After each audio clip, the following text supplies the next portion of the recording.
Ustaz, saya ingin bertanya ya, soal hadis yang intinya menyebutkan bahwa membunuh cicak atau toke mendapat pahala, baik sekali pukulan, 2 kali sampai 4 kali. Karena jika memang seperti itu terlihat kejam menurut saya. Masya Allah. Bagaimana Ustaz? Teman-teman sekalian, persoalan sebelum masuk ke cicak dia. Ya, sebelum masuk ke cicak.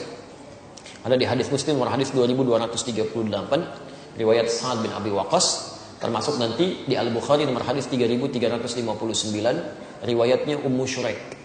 Sebelum masuk ke persoalan cicak, Anda mesti pahami dulu hikmah Allah ketika menciptakan sesuatu makhluk apapun itu terdiri setidaknya dari 3 hal. 3 hal. Yang pertama, ada ujian kemaslahatan.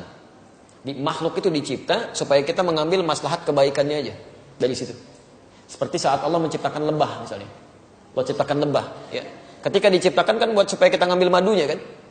Madunya ambil. Masya Allah, antum gak pernah persoalkan lebahnya. Diambil manfaatnya, dari madunya, dari sengatannya untuk obat dan sebagainya. Di hewan ini, ketika diciptakan oleh Allah Subhanahu Wa Taala, memang penciptaannya adalah ujian maslahat untuk kita, supaya kita mendapatkan maslahat dari situ. Setiap antum ambil, niat karena Allah, ada pahala di situ. Dan lebah menunaikan tugasnya sesuai dengan izin Allah Subhanahu Wa Taala dan perintahnya.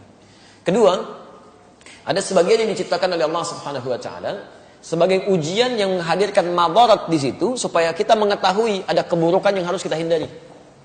Ada keburukan yang harus kita hindari. Misal, nyamuk diciptakan oleh Allah Subhanahu Wa Taala. Ketika diciptakan oleh Allah, mohon maaf untuk menunjukkan bahwa ada lingkungan yang kotor di situ, yang tidak bagus. Ada penyakit yang harus dihindari. Makanya ketika dia ditunjukkan oleh Allah, dia muncul fitrahnya, dia memang mesti, misal dieksekusi, dibunuh kan? Kenapa dia mesti dibunuh? Karena di lingkungan itu ada yang kotor, plus dia pun membawa kotoran yang mungkin bisa berpindah satu dengan yang lainnya. Di pelayanan kehidupannya, tasbihnya kepada Allah, memang khidmatnya untuk menunjukkan ada tanda yang kotor nih pada diri saya. Ada sesuatu yang buruk di lingkungan Anda. Jadi nyamuk tuh ketika datang, dia membawa sesuatu yang baik untuk kehidupan kita. Cuman dilihat dengan persepsi yang kotor. Ini ada ujian madarat maksud kita. Ya. Ini ada yang kotor, yang gak bagus. Kita bunuh nyamuk di situ, menghilangkan kotoran yang ada di dalamnya. Tapi diciptakan oleh Allah untuk menandakan ada sesuatu yang harus kita hindari untuk kebaikan kita. Makanya ketika Allah menciptakan nyamuk ataupun lalat, ya Masya Allah turun ayat di situ. Quran surah kedua Al-Baqarah ayat 26. Posisi paling kanan, dari tengah sampai dengan ke bawah. Innallaha la yastahi ayyadriba mathalan ma ba'udatan fama fawqaha. Allah itu enggak pernah punya rasa malu. Kalaupun harus membuat perumpamaan dengan menciptakan nyamuk, karena di balik itu pasti ada kebaikan maslahat untuk kita. Jadi, kenapa antum enggak pernah tanyakan? Kenapa enggak tega membunuh nyamuk? Kenapa enggak mengatakan kejam membunuh nyamuk? Jadi kan? Jadi persoalannya bukan bunuh atau tidak bunuh, itu ada ujian bagi kita yang menampilkan madarat di situ yang harus kita kemudian hilangkan. Kalau Allah enggak tampakkan, maka bahaya untuk kehidupan kita. Termasuk cicak. Cicak masuk pada ujian madarat di samping ujian keimanan. Ya, ada madarat. Bukankah ketika cicak datang menandakan bahwa banyak kotoran yang ada di situ?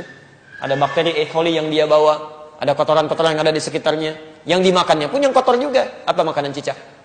Nyamuk. Jadi ini menandakan bahwa ketika cicak hadir itu dia diciptakan oleh Allah, bukan diciptakan untuk dibunuh, diciptakan untuk menandakan ada madarat di sekitaran itu dengan kotoran-kotoran. Makanya diciptakan oleh Allah untuk menunjukkan ini ada yang kotor, ada yang gak bagus, termasuk dirinya sendiri.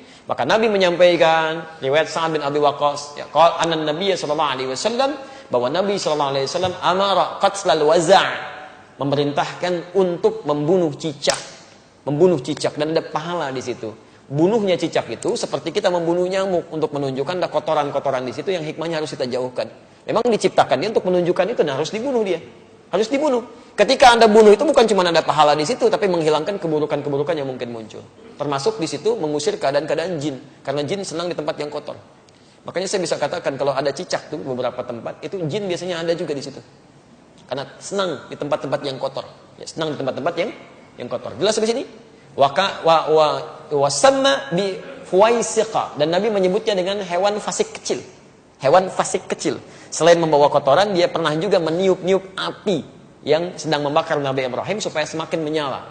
Ya, diharapkan jadi dingin dan teduh, ini malah ditiup-tiup oleh hewan ini. Makanya ketika Anda membunuhnya, bukan cuma menghilangkan kotoran, tapi plus ada pahala di situ. Pahalanya di situ dengan sekali pukul ada 100 kebaikan, kan? Berdasarkan hadis riwayat Al-Bukhari dari Ummu Syuraik, nomor hadis 3359. Dan terbunuhnya cicak itu menghadirkan bagusnya kebaikan-kebaikan dengan menghilangkan kotoran yang ada di dalamnya. Jelas di sini? Di antum pahami dulu ini hikmahnya. Kalau nggak paham hikmahnya, Masya Allah nanti muncul macam-macam. Wah ini kan melanggar hak asasi kehewanan misalnya kan. Masya Allah. Ada macam-macam. Nah nyamuk antum nggak bilang gitu. Nyamuk kan sama aja. Kenapa nggak bilang antum nyamuk kejam? Ya, membunuh nyamuk kejam, bunuh lalat kejam dan sebagainya. Kalau di nyamuk ada kotoran, cicak juga ada kotoran. Ya, jadi sama aja sebetulnya. Ini yang kedua gambaran keimanan kita untuk mengikuti petunjuk syariat. Ada yang ketiga, ujian yang sifatnya penunjukan karakter. Penunjukan karakter. Misal saat Allah menciptakan monyet, gitu kan? Nah, di Quran surah kedua ayat 65. Ya, lihat kalimatnya. Monyet diciptakan untuk menunjukkan karakter yang muncul pada masyarakat Yahudi. Ya, lihat. Wa qulna kunu qiradatan khasiin. Ya, kami katakan, jadilah kalian kera-kera yang dihinakan. Kera-kera yang dihinakan. Kenapa Yahudi dikutuk menjadi kera? Kami pernah punya kajian tafsir di Tripoli. Saya mintakan murid-murid kami pada saat itu untuk praktek langsung di kebun binatang. Dan kita pernah ujikan juga di sini dengan sebagian teman-teman di Kiai. Jadi kita praktek tafsir ke kebun binatang. Dibagi kelompok, keluarkan semua ayat-ayat di Quran yang terdapat kata binatang di situ. Ada monyet, ada misalnya, unta, ada gajah, ada macam-macam. Terus kita bikin kelompok. Ini kelompok unta, kelompok gajah, kelompok monyet, macam-macam. Analisis. Apa keistimewaan dan keunikan hewan-hewan ini. Dan presentasikan. Saya langsung saja, begitu ada kelompok monyet presentasi, dia sampaikan. Ustaz, ketika kami lemparkan kera itu dengan satu makanan, dia tangkap dengan tangan kanannya begini. Kemudian kami lempar lagi, dia tangkap dengan kirinya begini. Lempar lagi, tangkap dengan kakinya dia begini. Lempar lagi kaki yang satunya lagi. Begitu ada kawanan lain masuk ke situ, dia akan usir, nggak boleh. Tapi kalau dia sudah nggak suka dengan makanan dia akan datang ke tempat yang lain, dia obrak-abrik tempat itu. Mirip kejadian dengan yang sekarang itu. Ya, dia ambil ini, ambil itu, monopoli ini, monopoli itu, bikin orang lain bangkrut macam-macam dan sebagainya. Begitu sudah nggak suka masuk ke satu tempat, yang di situ suruh keluar semua. Sama kan, menunjukkan karakter. Ya, menunjukkan satu karakter. Makanya ketika antum keluarkan di Quran itu nggak mungkin, nggak ada yang kosong dari faidah. Pasti ada kebaikan-kebaikan yang mungkin bisa kita dapatkan. Ya, sama semua yang di laut, yang di atas itu semua bertasbih pada Allah Subhanahu Wa Taala. Hewan yang di darat, hewan yang di laut, ikan. Sebutkan jenis-jenis ikan, ya kan? Masya Allah, ikannya banyak tuh. Antum bisa sebutkan sekali. Kenapa antum senyum? Ini macam-macam ya. Itu mana yang aneh aja. Jangan ingat yang nggak betul lah ya. Kasihan anak itu. Namanya Ahsan. Orang Semarang itu punya masalah dia ya, punya masalah di lisannya. Jangan dicela, kasihan. Ya, punya masalah di lisannya, kita harus doakan pada Allah Subhanahu Wa Taala. Dan kalau menemukan kesalahan dalam sesuatu hal, untuk anak khususnya dalam pendidikan di Quran, di Sunnah, itu jangan minta diulang. Jelaskan kesalahannya. Man ra'a minkum munkaran falyughayyir bi yadihi aw bi lisani. Jadi kalau anak salah misalnya, coba sebutkan jenis-jenis nama ikan paus. Bukan ya, itu bukan paus. Kalau kamu sebutkan paus, itu tuh paus kan? Nah, ikan tuh harusnya paus. Paus, seketika sampaikan, bukan paus ya, paus. Maka dia mulai berkata, oh iya, paus. Langsung benarkan. Ya jangan minta diulang. Ulangi.